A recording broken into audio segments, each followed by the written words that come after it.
Bonjour et bienvenue dans Tête à Tête sur France 24. Notre invité aujourd'hui est un défenseur emblématique de la forêt amazonienne brésilienne. C'est le cacique Raoni Matuktire, le chef des Kayapos. Merci beaucoup, chef Raoni, d'être sur le plateau de France 24. Parmi les choses que le Brésil a proposées à la COP 28, qui se tient à Dubaï, c'est la création d'un fonds pour la sauvegarde des forêts tropicales. Est-ce que c'est quelque chose que vous appréciez? Vous pensez vraiment que ça va changer les choses pour les cultures, les populations qui habitent les forêts comme les Kayapos? J'étais très content le jour où l'on m'a appris cette nouvelle. J'étais vraiment très content, très heureux de l'apprendre.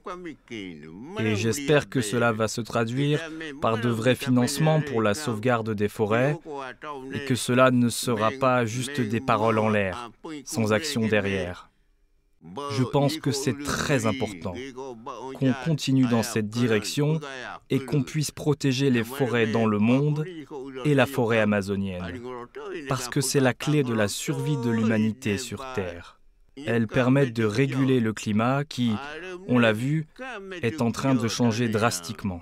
Est-ce que le président Lula s'est engagé, lorsqu'il a été réélu, à stopper complètement la déforestation illégale en Amazonie d'ici 2030? 2030, c'est dans 7 ans, même pas. Est-ce que vous pensez que Lula va pouvoir arrêter la déforestation illégale d'ici 2030? Je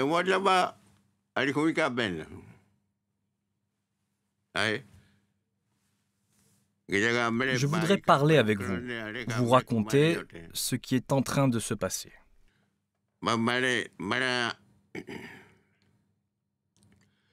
Il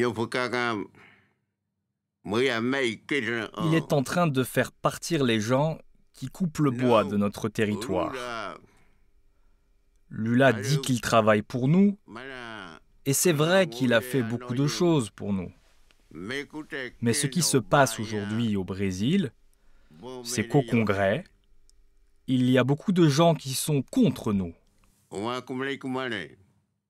Et c'est pour ça que je suis vraiment inquiet. Car ce n'est pas la seule personne à avoir le pouvoir, et c'est ça qui m'inquiète.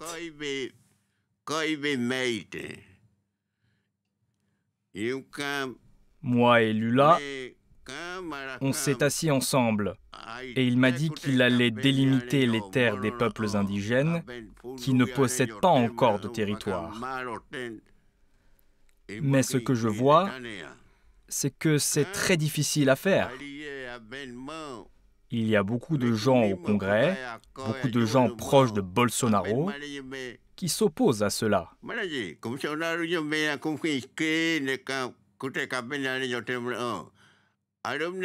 Par ailleurs, la FUNAI, qui est l'institution brésilienne en charge de délimiter les terres indigènes, en a déjà établi certaines.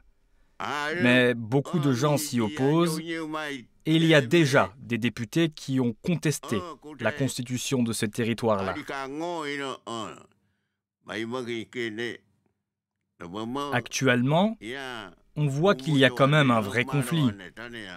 Et c'est pourquoi je dois continuer à lutter, et je vais continuer à lutter, car ces territoires sont ceux où je suis né, où j'ai grandi, où j'ai passé toute ma vie, où mes parents et mes grands-parents ont vécu. Ils se sont battus pour ces terres, et je vais continuer à le faire, car aujourd'hui des gens sont venus les occuper sans même nous consulter. Et c'est pourquoi je me rends compte qu'il faut continuer à lutter pour que ces territoires soient définitivement et pour toujours délimités.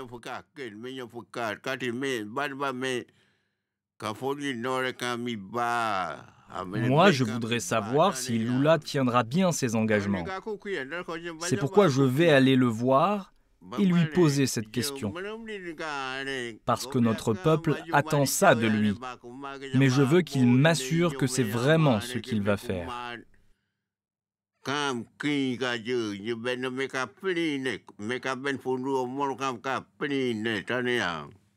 Donc on a l'impression quand même que malgré tous les discours, qui sont un changement par rapport à Bolsonaro, vous ne faites pas totalement confiance à Lula. Vous ne pensez pas qu'il va arrêter la déforestation, qu'il va créer toutes les réserves pour les autochtones qu'il a promis.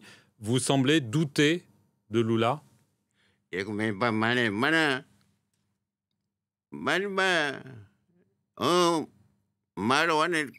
Le président Lula me l'a promis. Il a promis qu'il allait délimiter les terres.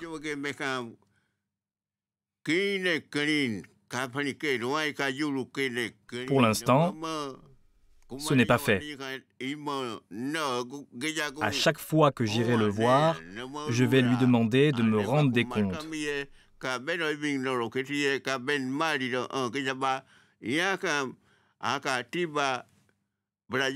Demain, je rentre au Brésil. Et mercredi, j'ai un rendez-vous avec Lula.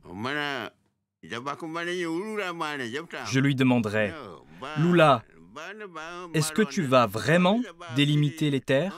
Et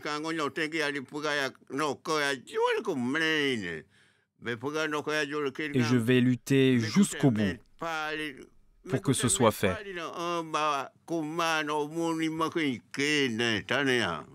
Sur la question de l'utilisation des pesticides, on sait que le Brésil est pratiquement le pays qui consomme le plus de pesticides, notamment pour le soja, pour le maïs, pour la culture. En même temps, le gouvernement de Lula veut développer le pétrole. Est-ce que ça vous inquiète de voir qu'en dehors de la question de la forêt qui vous préoccupe, il y a ces politiques qui sont en place et qui ne sont, a priori, pas favorables à l'environnement?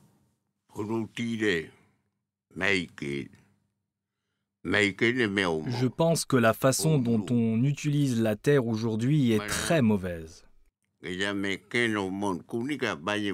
Ce qu'ils font actuellement est en train d'enlever toutes les ressources de la terre et de la tuer. Et ça va poser de vrais problèmes à l'avenir, car cette terre-là ne donnera plus rien du tout.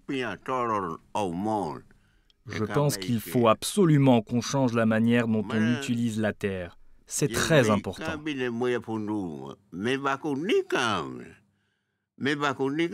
Moi, au-delà de ma position de cacique, je suis chaman.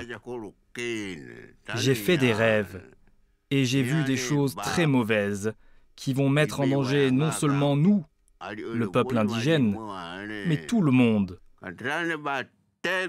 Parce que si on continue à tuer ces terres, nous ne pourrons plus y trouver des ressources.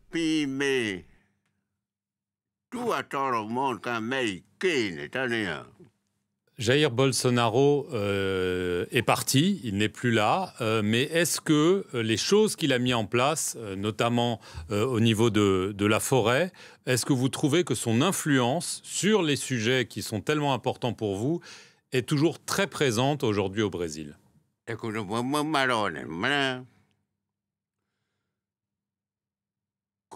Je n'aimais pas du tout Bolsonaro. Ce qu'il disait, ce qu'il faisait, c'était terrible. Il disait qu'on pouvait tuer des indigènes et il y avait des indigènes qui étaient effectivement tués. C'était vraiment très triste comme situation. Vous avez raison. Vous l'avez dit. Jair Bolsonaro n'est plus au pouvoir. Mais malgré cela, il a encore de l'influence. Il a encore beaucoup de pouvoir. Il influence notamment beaucoup les chambres, l'Assemblée nationale et le Sénat. Et c'est une influence dirigée contre les indigènes.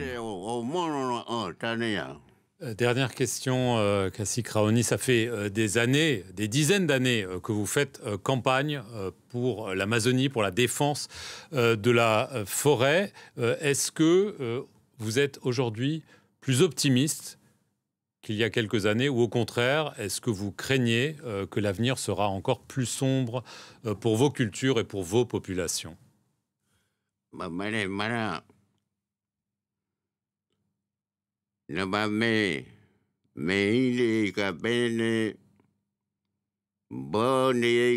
Je défends la forêt. Je défends des hommes. Je défends des fleuves.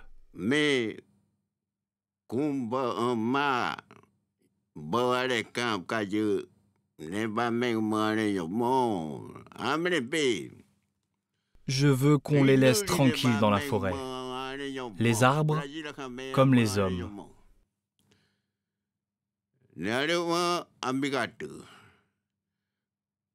Depuis que je suis jeune, je lutte pour la défense de la forêt amazonienne. Mais je suis de plus en plus fatigué.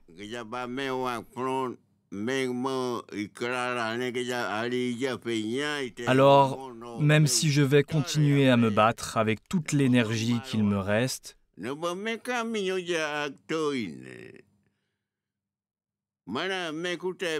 je vais présenter des membres de ma famille et d'autres indigènes qui pourront assurer la relève.